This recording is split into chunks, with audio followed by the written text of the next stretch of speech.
안녕하세요. 브레인테크 강사 이승원입니다.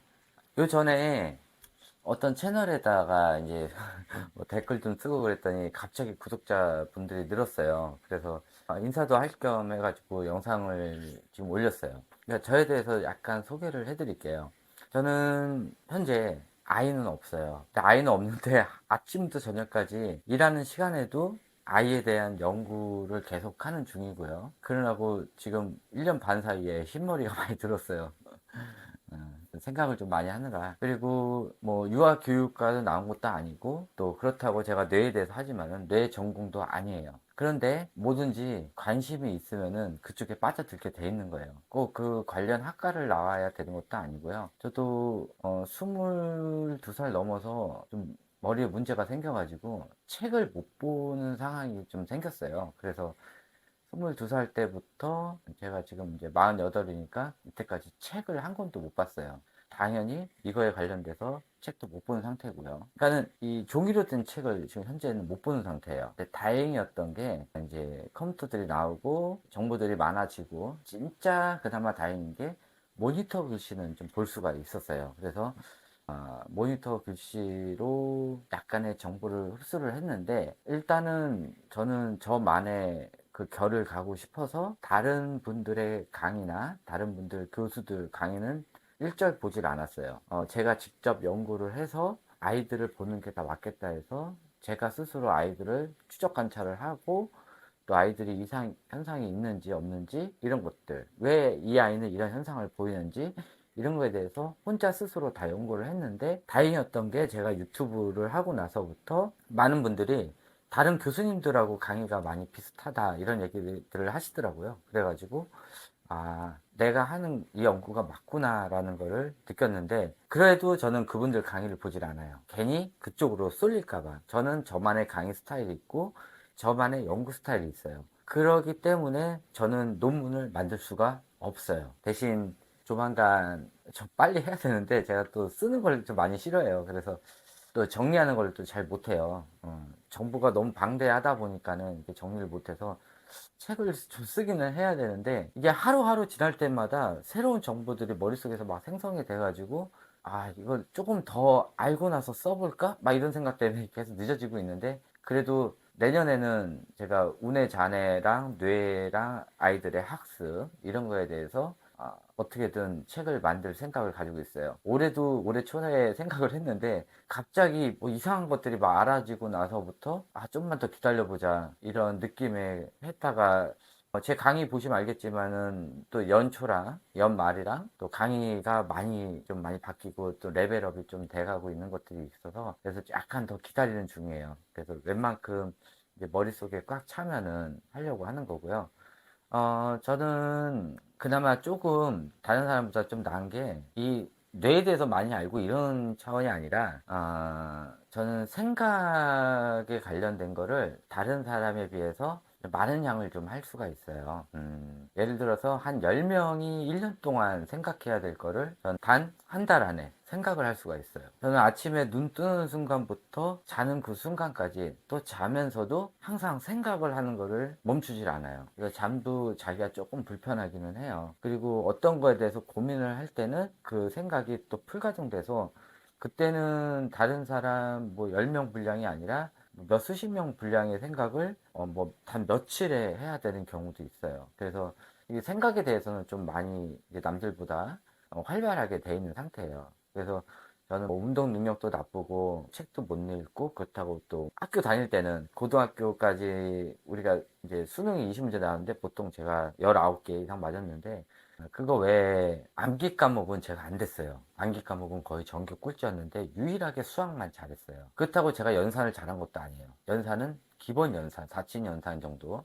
그렇게 했는데도 고등학교 수학이 그렇게 연산이 많이 들어가진 않아요. 그래서 지금 초등학생 들어가기 전에 아이들 연산 많이 하는 거 보면 좀 이해가 안 가는 부분도 있어요. 연산 저렇게 많이 할 필요 없는데 고등학교 가면 연산 안 쓰는데 이런 것들이 있으니까 좀 연산 때문에 이렇게 애쓰시는 분들 보면 좀 이해가 가지 않더라고요. 저는 연산 4친 연산의 9구단 그다음에 두 자릿수 덧셈 뺄셈 곱셈 나눗셈 정도만 했더라도 저는 고2 때까지 수학 거의 만점을 맞았으니까 연산이 필요 없다라고 느낀 거죠. 이런 사칙 연산은. 중학교 이상 넘어가면은 거의 다 문자 계산이에요. 문자 계산에 사칙 연산 쓸 일이 뭐가 있어요. 기본적으로 할 줄만 알면 되지. 그러니까 별 의미가 없고 나머지는 이제 머릿속으로 좀 생각해야 되는 그런 것들이 좀 많아요.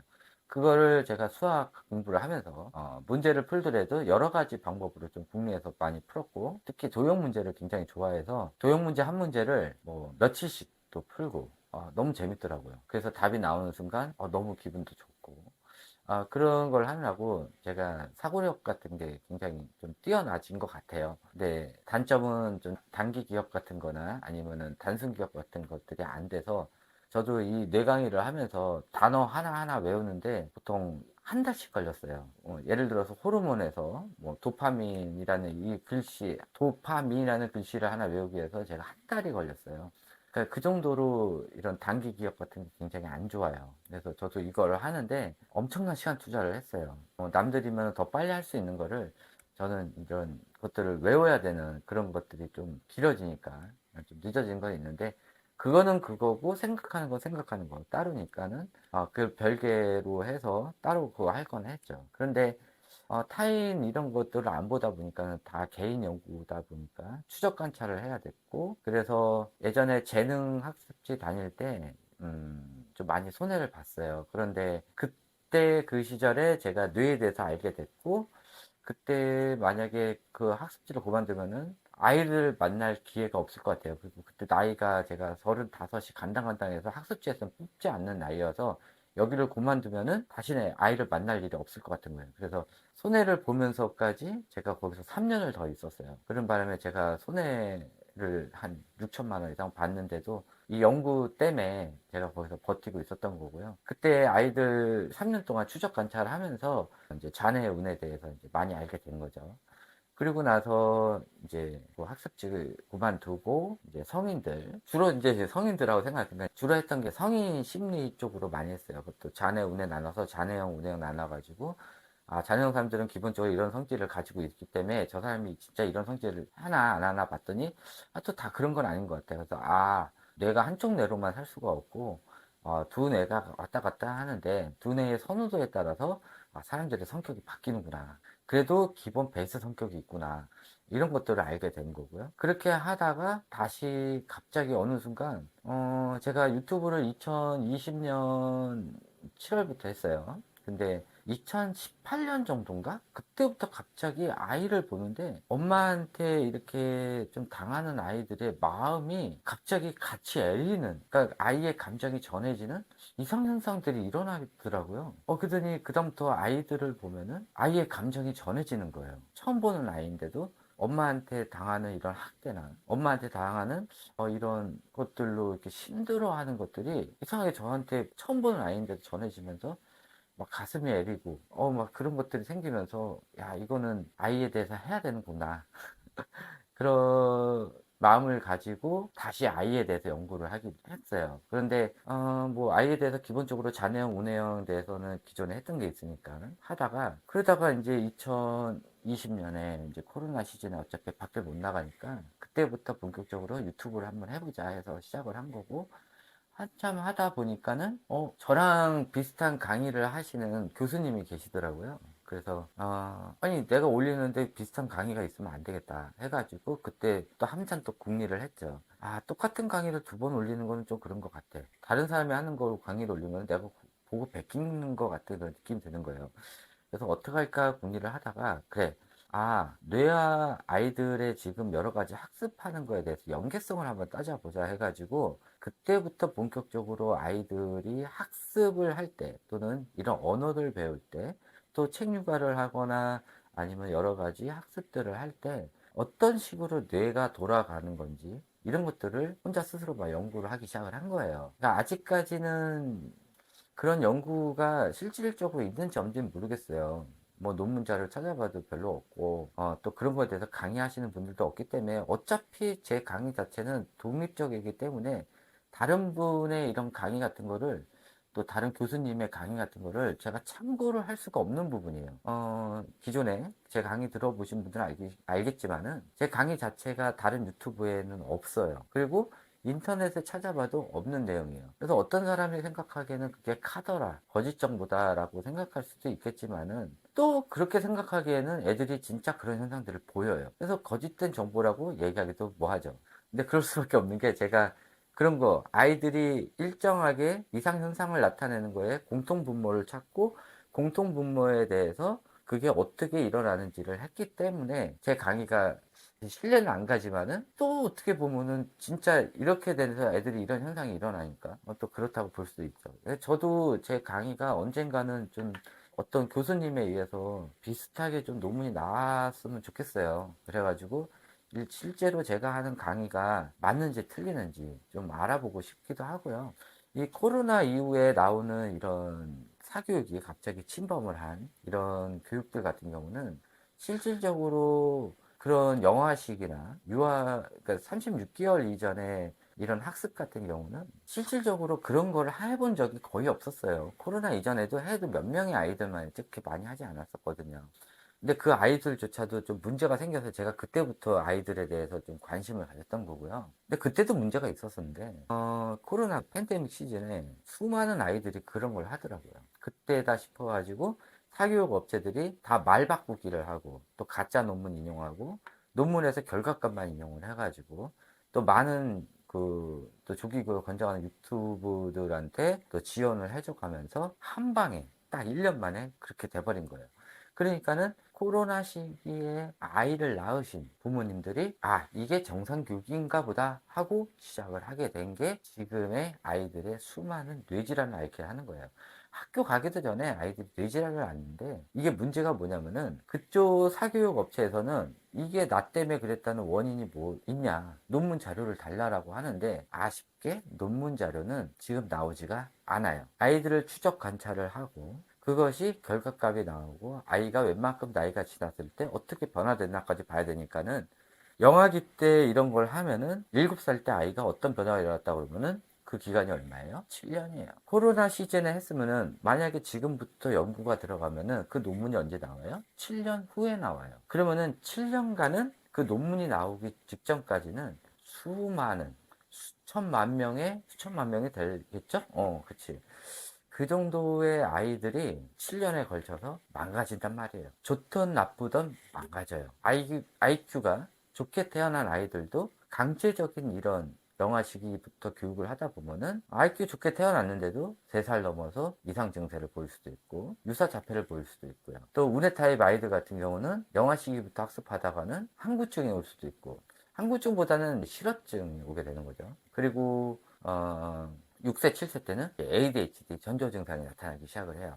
그래서 지금 대치동이나 서초구 같은 데는 이렇게 영아 시기부터 아니면 3세 때부터 영유를 다녔던 아이들, 이런 아이들이 학교 가기 전에 수많은 아이들이 머리가 망가진 상태로 들어가요. 그래서 그런 어머니들이 어디로 학교를 보내야 되나 고민하다가 혁신학교 이런 데로 보내서 혁신학교의 또 의미를 훼손시키기도 하죠. 그리고 학교를 가서도 이게 지속적인 스트레스를 받게 되면은 아이들이 초등학교 3학년에 빵 터지게 돼서 우리 아이 초등학교 들어왔는데 멀쩡하다 아이들조차도 초등학교 한 4학년 되면은 이상 증세가 나타나면서 거의 다 외국으로 도망가게 되는 그런 현상이 발생되고 있어요. 자, 그게 이제 제가 하는 거고요. 저는 이제 여러 사람들이 1년치 생각해야 될 거를 몇 달 그렇게 할 수도 있고 또 초집중하면은 한 15일 정도 안에도 할 수가 있어요. 그만큼 머리 에너지를 많이 쓰고 제 신머리는 점점 늘어나요. 근데 뭐 그 정도야 할 수 있다고 생각을 하고 또 하나 할 수 있는 게 이런 사물에 대한 형상화나 또 구상화 작업이 또 돼요. 그리고 그것도 멀티로 가능해요. 현재. 그래서 제가 아이들을 안 보지만은 한번 상담하고 방문 상담하고 이랬던 아이들이 제 머릿속에 그대로 남아 있어요. 그래서 어떤 것에 대해서 이게 무슨 결과가 일어날까 이런 것들을 제 머릿속에 이렇게 형상화되어 있는 아이들한테 직접 입력시키면은 또 그런 것들은 이제 한 보름 정도 지나면은 아이들이 이제 어떻게 변화되는 이런 것들이 스스로 알게 되더라고요. 저도 그게 왜 그러는지 모르겠는데 그렇게 하고 나면은 또 새로운 정보가 머릿속에서 또 생겨나고 그래서 뭐 말하자면 복잡한데 그게 운의 최종 기능인 그 구상화 형상화 단계예요. 그리고 그것이 계속 되다 보면은 미래에 대해서 예견할 수가 있는 거죠. 제가 하는 것들이 이런 비전 능력이 활성화가 되면은 저같이 보이지도 않는데 그 미래에 대해서 미리 얘기를 할 수가 있는데, 그것에 대한 정확도를 올리는 게 이제 비전 능력의 핵심인 거예요. 저는 미래에 일어날 일들, 이런 것들을 최대한 100%에 맞게끔 연구를 하는 게 제 역할이에요. 그래서 제가 이런 상담들을 하면서, 저는 지금 저도 돈을 벌어야 되기 때문에 현재 하는 일은 관광버스를 하고 있어요. 근데 관광버스 하는 일이 좀 좋았던 게 뭐냐면은, 운전을 하면서도 머릿속으로 이제 이런 강의 같은 거 머릿속으로 운전하면서 생각할 수도 있고, 그동안 이제 좀 애매했던 것들도 운전하면서 또 생각을 해요. 그러니까 저는 쉬질 않아요. 그리고 또 운전 다 끝나고 이제 집에 와가지고 생각했던 거 정리해서 제가 이렇게 또 강의 올려드리는 거고요. 또 제가 주로 지금 많이 무료 상담을 하는데, 무료 상담을 하다 보면은 각 지역에서 어머니들이 이런저런 정보를 주세요. 뭐 그쪽 지역은 뭐 지금 주로 돌아가는 게 어떻다, 이쪽 지역은 어떻다, 저쪽 지역은 어떻다, 이렇게 얘기를 한단 말이에요. 그러면은 이쪽 지역에서 이렇게 하니까 애들이 대체적으로 이런 현상이 일어나고, 저쪽 지역에서는 이렇게 똑같은 교육을 하는데도 애들이 많이 문제는 안 생기는구나, 이런 것들을 판단을 한단 말이에요. 그래서 제가 무료 전화를 하는 거예요. 그러니까는 저한테 무료 상담하시는 분들은 미안해 하실 필요 없어요. 저는 그런 부모님들하고 상담을 하면서 저도 저 나름대로 정보를 얻는 거예요. 저도 맨날 집에만 있고 또 일만 하고 그러다 보니까는 타 지역 정보가 저도 필요해요. 그래서 그런 것 같은 경우는 제가 전화 상담으로 이런 정보들을 흡수를 하는데, 저는 다중 정보를 흡수해 가지고 그거를 확장하는 능력도 조금 강해요. 그래서 그런 거를 가지고 이제 이런 강의를 하는데, 대신 정보량이 적거나 거짓된 정보가 들어와 버리면은 확장할 때 그게 다 엉망진창이 될 수도 있어요. 그래서 혹시나 저하고 전화 상담을 할 때는 사실된 정보만 좀 줬으면 좋겠어요. 자, 여기까지가 이제 저에 대해서 이제 쭉 얘기를 했어요.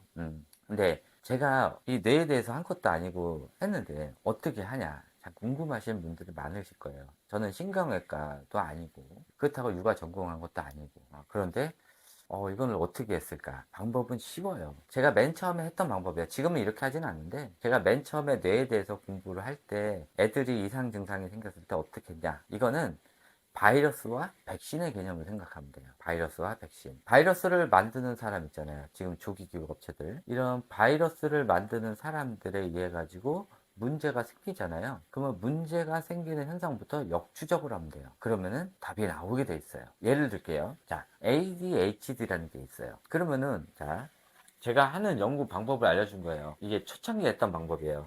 자, ADHD에 대해서 지금 당장 인터넷 찾아봐도 뭐라고 나와요? 전두엽 이상이라고 그래요. 자, 전두엽 이상이라고 그래요. 전두엽에서 이상 증상이 생겨가지고 그것이 판단력, 또 이런 호르몬 작용이나 또 여러 가지 이런 제어 같은 걸 못해서 생기는 이런 병이 ADHD예요. 그래서 이런 과잉 행동 반응이 나온다고 그래요. 자, 그러면은 제가 지금 얘기했던 거에서 전두엽 나왔죠. 또 과잉 행동 반응이 나왔어요. 그러면은 또 찾아본단 말이에요. 과잉 행동은 무슨 뜻이냐? 또 찾아봐요. 그 인터넷 뒤지면 나오잖아요. 찾아봐. 또 전두엽 이상 있대. 그럼 전두엽이 뭐야? 봤더니 뇌에서 앞부분에 있는 걸 전두엽이래. 그러면 이제 찾아보는 김에 다 찾아보는 거예요. 전두엽이고, 그럼 이쪽은 뭐야? 두정엽이래. 여기는 후두엽이래. 여기는 측두엽이래. 그리고 이거를 전체 다 대뇌라고 그러는데. 그렇구나. 그러면 대뇌가, 전두엽도 있고, 두정엽도 있고, 후두엽도 있고, 측두엽도 있으면은, 이게 하는 역할이 뭔가 하고 이제 찾아보는 거예요. 전두엽은 판단하고, 이런 거야. 두정엽은, 수리에 관련된 거야. 이게 연산이 아니라, 수리에 관련된 거야. 후두엽은 봤더니, 시각적 신호가 오는 거래. 측두엽은 옆에 달렸잖아. 귀랑 가깝네? 청각에 관련된 거야. 그리고, 이게 딱 봤어. 그렇구나.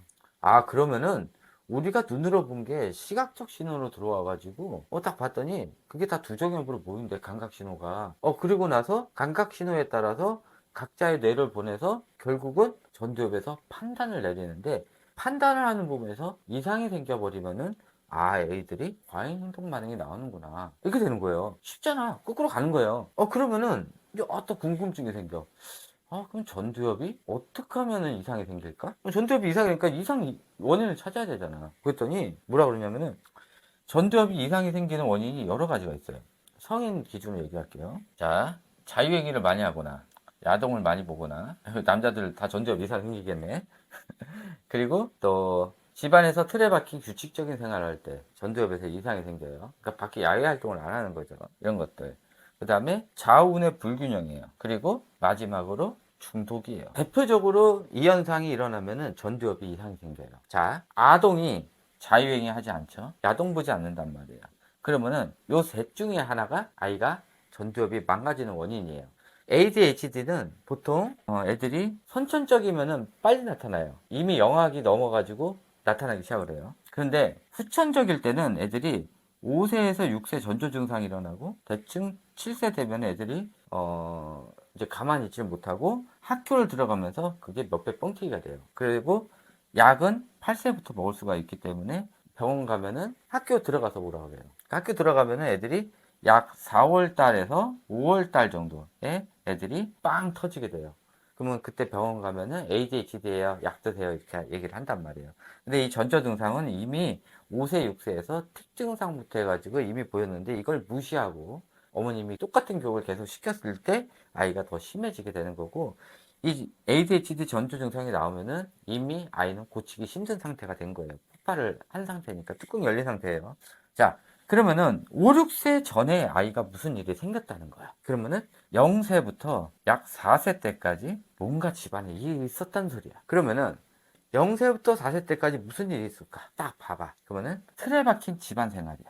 그리고 규칙적인 행동이에요. 규칙적인 똑같은 행동들을 계속 반복을 한 거예요. 대표적인 게 뭐예요? 책 육아예요. 하루 종일 집안에 박혀가지고 놀지도 않고 책만 읽힌 아이들. 이런 아이들이에요. 두 번째, 자운의 불균형이에요. 자운의 불균형은 뭐야? 자운회래. 자운회가 뭐지? 봤더니 대뇌가 좌뇌랑 우뇌랑 분리가 돼 있대요. 그러면은 여기서 또 보는 거야. 자, 좌뇌, 우뇌가 분리되어 있어. 그러면은 좌뇌가 하는 일, 우뇌가 하는 일을 봐야 돼. 봤더니 좌뇌는 논리, 언어, 정리정돈, 체계적, 열정, 계획, 수리, 화술, 작업 진행, 분석, 전략이에요. 지금 좌뇌가 담당하는 게 있는데 대체적으로 보면은 언어 영역과 수리 영역이 좌뇌에 들어가 있어요. 어머님들이 지금 많이 하는 뭐예요? 뭐 영어를 많이 시킨다든지, 애들 읽기를 많이 시킨다든지, 쓰기를 많이 시킨다든지, 이런 독서를 많이 시키는 행위. 그 다음에 애들 연산 무지하게 많이 시키는 행위들. 그 다음에 모국어도 되지도 않았는데 영어를 무지하게 시키는 행위들. 이런 것들이 다 좌뇌예요. 자, 우뇌는 뭘까요? 생각, 상상, 색상, 비전, 열정, 음주, 글짓기, 음악, 그림, 에너지, 글씨체 이런 것들이 있어요. 다시 말해서 예술활동, 생각하고 창의해가지고 뭔가를 창조하는 능력. 애들 만들기 하고 막 이러는 것들 있잖아요. 그리기 하고 또 악기 연주하고 그러는 거. 애들이 레고 블럭만 만져도 그거는 운해에서 하는 거예요. 또 운해 촉각놀이를 하는 거죠. 자, 이런 것들이에요. 그러면은 자운의 불균형이면은 한쪽 뇌를 더 많이 쓰면은 불균형으로 인해 가지고 전두엽에 이상이 생긴다는 소리예요. 아이를 매일 앉혀가지고 책을 많이 보게 한다든지, 또 책 보고 나서 연산하고, 또 문제 풀리고, 또 영어하고, 이런 것만 하다 보면 운해가 안 크게 돼요. 그러다 보면은 이게 동시에 일어나야 되는데, 그러니까 하루에도 그걸 동시에 같이 해줘야 돼요. 그런데 이런 예술 활동을 하나도 안 하고 독서만 시키게 된다면 어떻게 돼요? 불균형이 일어나는구나. 그러면 좌뇌가 비약적으로 커지네. 그러다 보니까는 좌우의 불균형이 일어나는 거예요. 이러면은 전두엽이 망가지는구나. 전두엽이 망가지면 나타나는 현상들이 있어요. 뭐 이제 기억력도 감퇴되고 또 자기의 행동 조절도 못하게 되고 판단력도 떨어지고 그런 여러 가지 현상들이 있는데 그런 것들이 일어나게 되는 거죠. 또 마지막으로 중독이에요. 중독. 성인을 따지면은 게임 중독, 또 도박 중독, 또 알코올 중독, 또 애들로 따지면은 책 중독, TV 중독, 게임, 스마트폰 중독, 이런 것들이에요. 근데 신기하게 이 중독은 어떤 게 걸리든 상관없이 다 봤더니 중독이 돼서 좀 찾아봤어요, 제가. 그랬더니 그게 어디냐? 이 축두엽 안에 변형계라고 있어요. 이 변형계 부분, 쫙 되는 이 변형계 부분이 이 부분에 있어요. 안쪽에. 이 변형계 부분이 손상을 입는 거예요. 변형계가 손상을 입어. 어떤 중독이 걸리더라도 이 변형계가 손상을 입어요. 변형계가 손상을 입었더니 전두엽이 망가지네. 그래서 너무 궁금했어. 그래서 아이들의 뇌 발달 과정을 이렇게 또 찾아봤어. 궁금하잖아. 그랬더니 0세부터 2세 때까지는 이게 좀 복잡해지는데 0세부터 2세 때까지는 이 뇌 보면은 뇌를 이제 반을 뚝 쪼개서 이렇게 봤더니 뇌 안에 이 백질이라고 있어요. 이 백질에 이 기름기를 채우는 작업이 돼요. 그러니까 여기 시냅스 신호가 빠바바박 갈 수 있게끔 고속도로 작업을 한대. 그래? 이 시기에는 언어 중추랑 운동 중추만 작동을 한대요. 언어 중추랑 운동 중추인데 그것도 듣기 말하기만 한대. 그러면 아이가 읽고 쓰기는 하면 안 되겠네? 그런 거지. 듣기 말하기. 아이가 말을 하기 위해서 듣기 말하기만 해야 돼. 그러면 읽고 쓰기는 건 안 돼. 그러니까 읽고 쓰는 거는 문자인데 그러면 문자가 들어가면 안 되는구나. 아이한테 문자를 읽혀주면 안 되는구나 라는 걸 알게 된 거죠. 이게 2년간 그렇대. 그러면은 이 영화 시기에는 문자가 들어가는 이 책이 안 좋은 거구나. 알려주면 안 되는구나 라고 알게 된 거예요.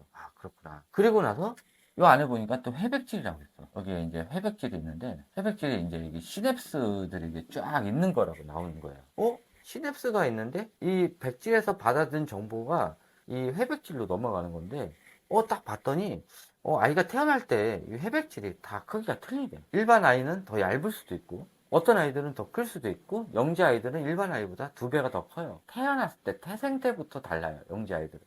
영재 아이들은 이 시냅스 신호 자체도 굉장히 더 많단 말이야. 그래서 그래서 영재 애들이 받아들이는 게 빠르는구나. 배우는 게 빠르는구나. 일반 아이들하고 다르구나. 그래서 해백질 찾아봤더니 이거는 노력하면 커지긴 하대. 부분별로. 근데 전체적으로 커지지는 않는데 전체적으로 커지는 거는 태생자체가 그렇대요. 그래서 뭐 아이큐 110짜리가 130 만들 수도 없는구나 라는 걸 알게 된 거죠. 근데 뭐 뉴로 피드백 같은 데서 뭐 아이큐 100이 130이 됐다? 그러니까 해백질이 반만 왔다는 게 전체적으로 다 두 배가 커졌다는 건데 이거는 말이 안 되는 거짓말이구나 라는 걸 또 알게 된 거죠. 이런 식이에요.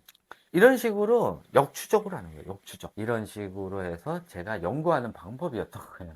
역추적으로 하다 보면은 이제 그런 것들이 여러 가지 현상들이 있잖아요. 어린 시기에, 영아 시기에 책 육아를 하다 보면은 애들이 언어 지연이 오는 경우가 있어요. 실어증이 오는 경우도 있고요. 한구증하고 실어증하고는 달라요. 실어증은 말하고 싶을 때 말을 못하는 거고요. 한구증 같은 거는 말을 할 줄 아는데 낯가림 때문에 얘기를 안 하는 거예요. 달라요. 실어증은 아예 말조차를 못하는 거예요. 발음이 안 나오기 때문에. 그런 것들이 있어요. 그래서 영아 시기에 너무 많은 책에 대한 수용 언어가 들어가게 되면은 애들이 그거를 소화해 놓지 못하기 때문에 실어증이 나타나서 24개월이 돼도 오히려 책 육아를 많이 시키면은 말을 못하게 되는 거예요. 그래서 제가 위험해서 그 책 육아 하지 말라 그런 거예요. 어쨌든 그거에 대해서도 나중에 설명을 해드릴게요. 이런 식으로 역추적하면서 제가 처음부터 연습을 한 거예요. 그렇게 하다 보니까는 이제 뇌에 대해서 알게 되고, 이런 문제 현상이 생긴 거를 계속 역추적 하다 보니까는 공통분모가 생긴 거예요. 그래서 이런 자운의 불균형적으로 하다 보면은 이런 ADHD도 생기고, 또 틱도 생기고, 또 심하면은, 뭐 이제 어떤 아이들 같은 경우 이제 언어 쪽으로 너무 깊게 하다 보면은 유사 자폐도 생길 수가 있는 거고요. 이런 여러 가지 현상들이 공통적으로 걸리는 게 있더라고요. 그러니까는 이런 현상들을 뒤로 다 돌아가 봤더니 원인이 똑같은 거예요. 원인이 똑같다는 거는 같은 원인에 의해서도 나올 수 있는 질병 종류가 여러 가지라는 말이지. 그러니까 이런 한 가지 교육을 했을 때 애가 어떻게 될까요? 라고 하면은 제가 이렇게 얘기를 해요. ADHD나 유사자폐나 또 굉장한 틱이나 이런 증상들이 올 수가 있습니다 라고 얘기를 해요. 그런데 ADHD가 오는 원인이 뭐예요? 그러면은 딱 얘기를 하죠. 전두엽 이상이고 혹시 이것 중에 한 거 있나요? 라고 물어보고 있으면은 아마 이것 때문에 아이가 ADHD가 왔고 이런 것들 중에서 뭐가 있으면은 지금 당장 하던 거를 끊으셔야 됩니다. 그래야 아이가 뭐 망가진 애는 복구는 안 되더라도 호전될 가능성이 있습니다 라고 얘기를 하는 거예요. 또 이랬더니 우리 아이는 뭐 이런 거 했는데 아주 멀쩡하대. 그랬더니 그런 거를 좀 긍정적으로 조금 모아봤어. 그랬더니 그게 평균 최소 2년까지는 증상이 안 나타나고 오히려 아이가 좌뇌가 발달하면서 특이현상으로 애가 겉으로 똑똑해 보이는 현상이 일어나요. 그래서 우리 아이 TV 보여주고 뭐 책 육아 많이 했더니 아이가 뭐 말도 잘하고 굉장히 잘한대. 그래서 아이가 몇 살이에요? 그랬더니 5살이요 이러는 거야. 그래요? 예. 그리고 말아버리지. 7살 때까지 잘 키우세요. 막 저한테 뭐라고 하시는 분들 그렇게 얘기를 해요. 이상이 없다는데. 제가 뭐 더 할 말은 없으니까. 그래서 대체적으로 보면은 빠르면 2년. 이런 애들은 이제 운해형 타입 아이들이 2년 후에 터지게 돼 있고요.